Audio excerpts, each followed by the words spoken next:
எல்லாருக்கும் வணக்கம். Parandur airport issue. அது வரைக்கும் திரும்பி பார்க்காத எல்லாரும் விஜய் சார் பேசிட்டு போனதுக்கு அப்புறம் எல்லாருமே திரும்பி பார்த்தாங்க. அது மட்டும் கிடையாது, அங்கே உள்ள மக்கள் அதுக்கப்புறம் என்ன சொன்னாங்க. அண்ட் ஓகே அவ்வளோதானா, அப்போ ஏர்போர்ட் வராதுன்னு கேட்டிங்கன்னா கவர்மெண்ட் சைட்லேருந்து என்ன சொல்கிறாங்க, இப்படி ஏகப்பட்ட விஷயத்த இந்த வீடியோக்குள்ளே பார்க்க போகிறோம். வாங்க வீடியோக்குள்ளே போகலாம். Parandur airport issue actually Kanchipuram மாவட்டத்தில் ஏகனாபுரம் அப்படிங்கிற ஒரு கிராம மக்கள் தொடர்ந்து போராட்டம் நடத்திட்டு இருக்காங்க. எதுக்குன்னு பார்த்தீங்கன்னா, ஏர்போர்ட் அப்படிங்கிற ஒரு விஷயம் ஏகனாபுரத்தில் கட்ட போகிறாங்க அப்படின்னு தமிழ்நாடு கவர்மெண்ட் சைடில் இருந்து நோட்டீஸ் போயிருக்கு. இந்த இடத்துல நாங்கள் வந்துட்டு ஏர்போர்ட் கட்டுறதுக்காண்டி ஆக்குப்பை பண்ண போகிறோம் அப்படின்னு சொல்லிட்டு.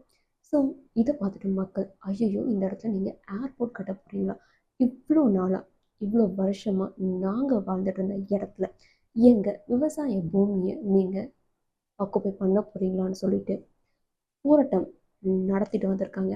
ஒரு நாள் இல்லை, 2 நாள் இல்லைங்க, 910 நாளுக்கு மேலே போராட்டம் நடத்திட்டு இருக்காங்க. நான் டங்ஸனை பற்றி ஒரு வீடியோ போட்டிருக்கேன், அது நான் டிஸ்கிரிப்ஷன்லேயே கொடுக்குறேன், போய் பாருங்கள். அப்போ கூட இந்த போராட்டம் நடந்துட்டு தான் இருந்துச்சு. ஆனால் இதை பற்றி யாருமே பெருசாக பேசலை. ஆனால் இப்போ விஜய் சார் வந்துட்டு போனதுக்கப்புறம் ஒரு 10 நிமிஷம் ஸ்பீச் கொடுத்துருப்பாருங்க, அவ்வளோதான். எல்லாருமே அதை திரும்பி பார்த்தாங்க. எனது காஞ்சிபுரம் மாவட்டத்தில் ஏகனாபுரத்தில் இவ்வளோ பேர் போராட்டம் நடத்திட்டு இருக்காங்களா, இவ்வளோ நாளாவா அப்படின்னு சொல்லிட்டு. ஸோ அவர் என்ன பேசியிருப்பார் அப்படின்னா, உண்மையிலேயே அது ஒரு மாஸ் டைலாக் தான். பிகாஸ் நீங்கள் யோசிச்சு பாருங்கள், 10 நிமிஷம் தான் இருக்கும் அந்த ஸ்பீச். தளபதி உள்ள வருவார், அங்கே வந்துட்டு நான் உங்களுக்கு சப்போர்ட் பண்ணுறேன், நான் உங்களுக்கு தொடர்ந்து நிற்பேன்னு சொல்லியிருப்பார். அது மட்டும் இல்லாமல் இங்கே நான் வரதுக்கு காரணமே ராகுல் அப்படிங்கிற ஒரு சின்ன பையன் தான். அந்த சின்ன பையன் பேசுறதை கேட்டு என் மனசில் ஏதோ செஞ்சிருச்சு அப்படின்னு சொல்லியிருப்பார். ஆக்சுவலாக ராகுல் என்ன சொல்லியிருப்பான்னு பார்த்தீங்கன்னா, இங்கே தான் என்னோடய ஸ்கூல் இருக்குது, இங்கே தான் என்னோடய வீடு இருக்குது, இங்கே தான் நான் இருக்கேன், இதை வந்துட்டு நீங்கள் வந்து ஏர்போர்ட் கட்டக்கூடாது அப்படிங்கிற மாதிரி ஸ்பீச் கொடுத்துருப்பாரு. ஸோ அந்த ஸ்பீச் நம்ம தளபதி மனசை மாற்றிருச்சுன்னே சொல்லலாம். ஸோ அதுக்காண்டி அவர் ஏகனாபுரத்தில் தான் ஃபர்ஸ்ட் வரதா இருந்துச்சு. போலீஸ் என்ன பண்ணிட்டாங்க அப்படின்னா, நீங்கள் ஏகனாபுரத்துக்குலாம் வர வேண்டாம் அப்படின்னு சொல்லிட்டு அவங்க அலோவ் பண்ணலைங்க. ஏகனாபுரத்தில் அம்பேத்கர் தெருவில் தான் இந்த மீட்டிங் நடக்கிறதா இருந்துச்சு. பட் போலீஸ் பெர்மிஷன் கொடுக்கல. அதுக்கப்புறம் மக்கள் என்ன பண்ணாங்கன்னா போராட்டம் நடத்தினாங்க, இல்லை எங்களுக்கு பெர்மிஷன் வேணும்னு சொல்லிட்டு. ஸோ போலீஸ் என்ன பண்ணாங்கன்னா, ஓகே நாங்கள் பெர்மிஷன் தரோம், பட் 12:30 நைட்லலாம் நீங்கள் மீட்டிங்லலாம் போராட்டம் நடத்தக்கூடாது, நீங்கள் ஸ்பீச் கொடுக்கக்கூடாது அப்படின்னு சொல்லிட்டாங்க. ஸோ வேறு வழியே இல்லாமல் பரந்தூரில் இருக்க ஒரு கல்யாண மண்டபத்தில் அவங்களோட மீட்டிங் ஏற்பாடு நடத்தினாங்க. ஓகே, ஸோ இதுக்கு எல்லாருமே வரலாமான்னு கேட்டிங்கன்னா கண்டிப்பாக கிடையாது. அந்த பரந்தூர் பகுதி ஏகனாபுரம் பகுதி மக்களை தவிர, அதில் சுற்றி உள்ள மக்கள் தவிர யாருமே வரக்கூடாது. அண்ட் ஓகே யாருமே வரக்கூடாது போனால் தெரியவா போகுது அப்படின்னு கேட்டிங்கன்னா அதுதான் கிடையாது. போலீஸ் செக் பண்ணிக்கிட்டே இருந்தாங்கங்க. அங்கே போகிற வர வண்டி எல்லாத்துலேயுமே யார் வரா, போராட்டத்துக்காக தான் போகிறாங்களா, இந்த ஊரில் சுற்றி உள்ள மக்களான்னு சொல்லிட்டு கண்காணிச்சுட்டு தான் உள்ளேயே விட்டுருக்காங்க. ஒரு போலீஸ் 2 போலீஸ் கிடையாது, 100 போலீஸ் அவங்க எல்லாரையுமே பார்த்து விசாரித்து தான் அனுப்பியிருக்காங்க. இவ்வளோ ஒரு போராட்டத்துக்கு அப்புறமா விஜய் சாரும் அங்கே வந்தார். ஓகே, ஆனால் அவங்க கொடுத்த டைமிங் பார்த்தீங்க அப்படின்னா 1 மணி வரைக்கும் தான் டைமிங் கொடுத்துருக்காங்க. ஸோ ஓகே விஜய் சார் வந்தாச்சு. வந்ததுக்கப்புறம் அவருக்கு இருந்த டைம் அப்படின்னு பார்த்தீங்கன்னா ஒரு 10 நிமிஷம் தான் இருந்திருக்கும். ஸோ அந்த 10 நிமிஷத்தில் என்ன பேச முடியும்? நம்ம நார்மலாகவே ஒரு மைக் எடுத்துகிட்டு இங்கே வந்து அனைவருக்கும் வணக்கம் அப்படின்னு சொல்லிட்டு ஆரம்பித்தாலே ஒரு 10 நிமிஷம் ஓடி போயிடும். பட் நீங்கள் அந்த ஸ்பீச் யூடியூப்பில் இருக்க போய் பாருங்கள், 10 நிமிஷத்தில் வேறு லெவலில் இருக்கும். அண்ட் கூஸ்பம்ஸ் மூமெண்ட் அப்படின்னு கூட சொல்லலாம். நம்ம கத்தி படம் பார்த்துருப்போம், இங்கே நிறைய பேர் பார்த்துருப்பீங்க. ஸோ அதில் கிளைமேக்ஸில் ஒரு டயலாக் வரும், இந்தியாவில் தொழிற்சாலை வரணும்னு வர வேணான்னு நாங்கள் சொல்லலை, பால்லேருந்து தயாரிக்கிற சோப்பு வேணான்னு தான் சொல்கிறோம் அப்படின்னு. லிட்ரலி அதை பார்க்கும்போது எல்லாருக்கும் வாவ் அப்படிங்கிற மாதிரி இருந்துச்சு. ரியலாகவே இந்த மாதிரி ஒரு இன்சிடென்ட் நடக்குமான்னு கேட்டிங்கன்னா ரியலாக அந்த இன்சிடென்ட் நடந்துச்சு.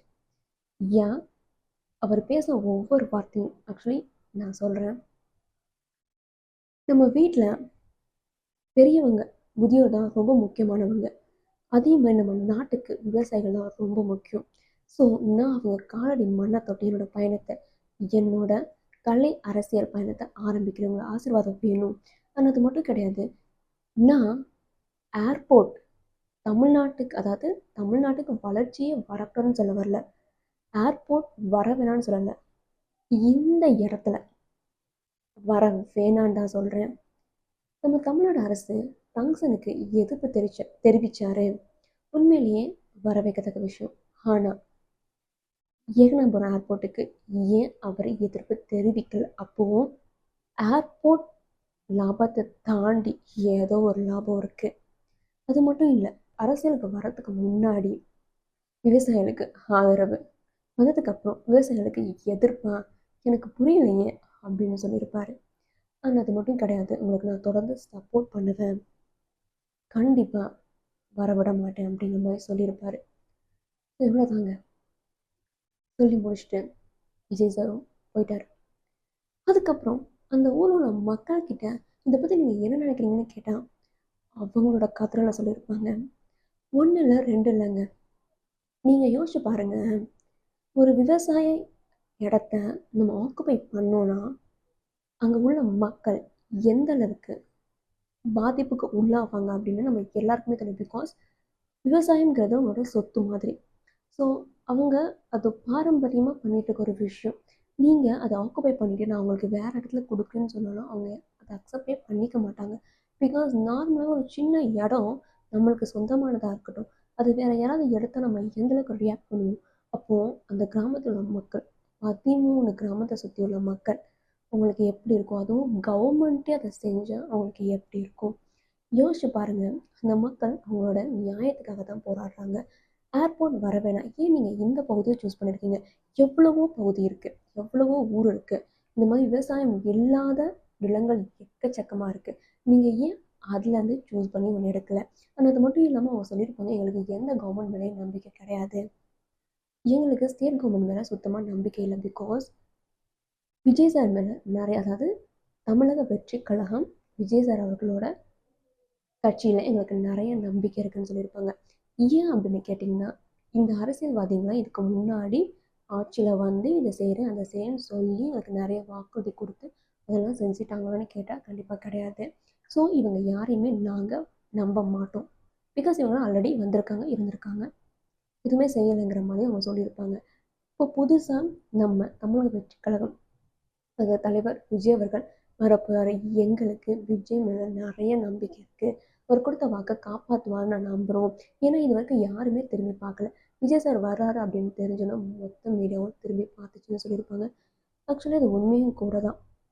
இங்கே நம்ம எத்தனை பேருக்கு தெரியும் பரந்தூர் ஏர்போர்ட் இஷ்யூ? ஆனால் விஜய் சார் அங்கே போகாதுங்கிறதுக்கப்புறம் நம்ம எவ்வளோ பேர் அதை பற்றி பேசியிருப்போம்.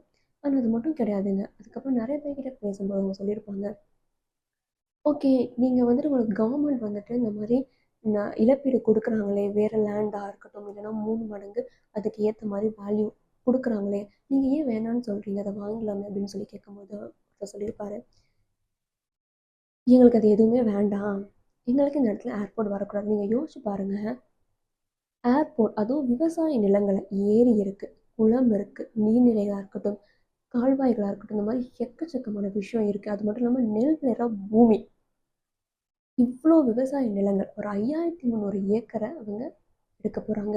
இதை சுற்றி எவ்வளோ விவசாய நிலம் இருக்குது, எங்களோட தொழிலே அதுதான். அதை நீங்கள் என்கிட்ட பறிச்சுக்கிட்டீங்கன்னா நாங்கள் என்ன செய்கிறது? அரசுக்கு விமானம் ஏர்போர்ட் வருது அப்படின்னா, அதாவது இந்த பகுதியை சுற்றி நிறைய ஏக்கரை கவர்மெண்ட், அதாவது அரசாங்கத்தில் உள்ளவங்க, அரசியல்வாதிகள் நிறைய பேர் இந்த லேண்டெல்லாம் வாங்கியிருக்காங்க. இந்த ஏகனாபுரம் பரந்தூரை சுற்றி உள்ள பகுதியில் நிறைய லேண்டை வாங்கியிருக்காங்க. ஸோ ஏர்போர்ட் வந்துச்சுன்னா அவங்களோட லேண்டோட மதிப்பு அதிகமாகும், அவங்களுக்கு அதில் நிறைய லாபம் இருக்குது. ஸோ இதுதான் அவங்களோட முக்கிய காரணமாக இருக்கும்னு சொல்லியிருப்பாங்க.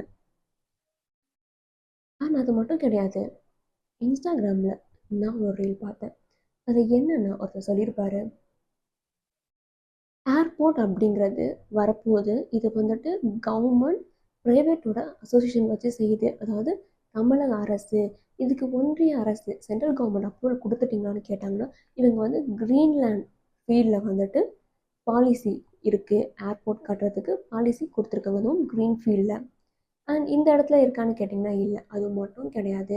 இதுக்கு நிறைய ப்ரொசீஜர் இருக்குது. ஒரு ஏர்போர்ட் வரணும் அப்படின்னா ஏர்போர்ட் அத்தாரிட்டி அவங்க இருப்பாங்க, அந்த அசோசியேஷன், அவங்க இதுக்கு அப்ரூவல் கொடுக்கணும். ஸோ இங்கே வெதர் எப்படி இருக்குது, பேர்ட்ஸ் வந்துச்சுன்னா அதோட இமிக்ரேஷன் இந்த மாதிரி எக்கச்சக்கமான விஷயம் பார்ப்பாங்க. ஸோ இதை சுற்றி என்ன இருக்குது, இந்த மாதிரி எல்லாத்தையும் அவங்க ப்ராப்பராக பார்த்து அனலைஸ் பண்ணி சர்டிஃபிகேட் கொடுத்து அதுக்கப்புறம் தான் அப்ரூவே பண்ணுவாங்க. ஆனால் அதுக்கு முன்னாடியே கவர்மெண்ட்லேயே நிலத்தெல்லாம் எழுதி வாங்குறாங்க அப்படின்னு தெரியலன்னு சொல்லியிருப்பார். அது மட்டும் கிடையாது. ஆக்சுவலி இதை எப்படி எடுக்கிறாங்க அப்படின்னா, நம்ம நார்மலாகவே கவர்மெண்ட்டுக்குன்னு ஒரு பவர் இருக்கும். இப்போ ஒரு இண்டஸ்ட்ரியல் பர்பஸ்க்காக கவர்மெண்ட்லேருந்து ஒரு லேண்ட் ஆக்குபை பண்ண போகிறாங்க அப்படின்னா அவங்களுக்கு அதுக்கு ஒரு ரைட் இருக்குது. அந்த அதுக்கு காம்பன்சேஷன் அவங்க கொடுக்கணுமான்னு கேட்டிங்கன்னா கண்டிப்பாக கிடையாது. ஸோ இதை வந்து இண்டஸ்ட்ரியல் பர்பஸ்ன்னு சொல்கிறாங்க. எனக்கு புரியலை, விமான நிலையம் அப்படிங்கிறது எந்த விதத்தில் ஒரு தொழிற்சாலை சார்ந்து வரும்னு எனக்கு தெரியல. ஸோ அப்போ காம்பன்சேஷன் இல்லை கிடைக்காதா அப்படின்னு கேட்டிங்கன்னா, ஸோ இதுக்காக கோர்ட்டில் ஹைகோர்ட்டாக இருக்கட்டும், சுப்ரீம் கோர்ட்டாக இருக்கட்டும் கேஸ் போட்டாங்கன்னா யோசிச்சு பாருங்கள். நார்மலாக ஒரு பீப்புள், ஒரு புவர் பீப்புளாக மிடில் கிளாஸ் பீப்புள், ஒரு நடுத்தர மக்கள், அதுவும் விவசாயிகள், அவங்களுக்கு ஒரு விஷயம் வேணும்னு சொல்லிட்டு கோர்ட்டில் போய் கேஸ் கொடுத்தாங்கன்னா உடனே எல்லாமே கிடச்சிருமான்னு கேட்டிங்கன்னா உங்களுக்கே இதுக்கான பதில் தெரியும். 5 வருஷம் ஆகலாம், 10 வருஷம் ஆகலாம், கொடுக்கலாம், கொடுக்காமலும் போகலாம். அவங்க லேண்டை எழுதி வாங்கிட்டு சைன் போட்டு கொடுத்ததுக்கப்புறம் என்ன நடக்கும் நம்ம எல்லாருக்குமே தெரியும். அதுக்கு முன்னாடி எனக்கு இது வேணும் அது வேணும் கூட கேட்டால் கிடைக்க வாய்ப்பு இருக்குது. ஆனால் கொடுத்ததுக்கப்புறம் கேட்டால் கிடைக்குமான்னு கேட்டால் ஒன்றுமே கிடையாதுங்க. அப்படி இருக்கும்போது ஏன் கவர்மெண்ட் இந்த மாதிரி ஒரு விஷயத்தை இனிஷியேட் பண்ணணும்? ஸோ இதை கவர்மெண்ட் சைட்லேருந்து என்ன சொல்லியிருப்பாங்கன்னா, நாட்டுக்கு வளர்ச்சி தேவை அண்ட் ஒரு இன்டர்நேஷ்னல் ஏர்போர்ட் கண்டிப்பாக வேணும். அது இந்த இடத்துல வேணும். நாங்கள் 10 ஆண்டு காலமாக ரிசர்ச் பண்ணி 2020 தான் இந்த திட்டத்தை வரணும் அப்படின்னு சொல்லிட்டு அப்புறம் வாங்கியிருக்கோம் அப்படின்னு சொல்லியிருப்பாங்க. யோசிச்சு பாருங்க, நாட்டுக்கு வளர்ச்சி தேவை தான், கண்டிப்பாக தேவை, இல்லைன்னு சொல்லவே முடியாது. ஆனால் விவசாயிகளை அவங்களோட வாழ்வாதாரத்தை அழிச்சிட்டு அவங்க நிலத்துல ஒரு வளர்ச்சி வேணுமான்னு கேட்டிங்கன்னா கண்டிப்பாக கிடையவே கிடையாது. இதுக்காண்டி மக்கள் போராட்டம் பண்ணுவாங்க. ஸோ நாமளும் நம்மளால் முடிஞ்ச சப்போர்ட்டை கொடுக்கலாம். இந்த வீடியோவை பார்த்துட்டு சப்ஸ்கிரைப் பண்ணுங்கள், உங்கள் ஃப்ரெண்ட்ஸ் சர்க்கிள் ஷேர் பண்ணுங்கள். இது மூலமாக உங்கள் சப்போர்ட்டையும் கொடுங்க. நன்றி, வணக்கம்.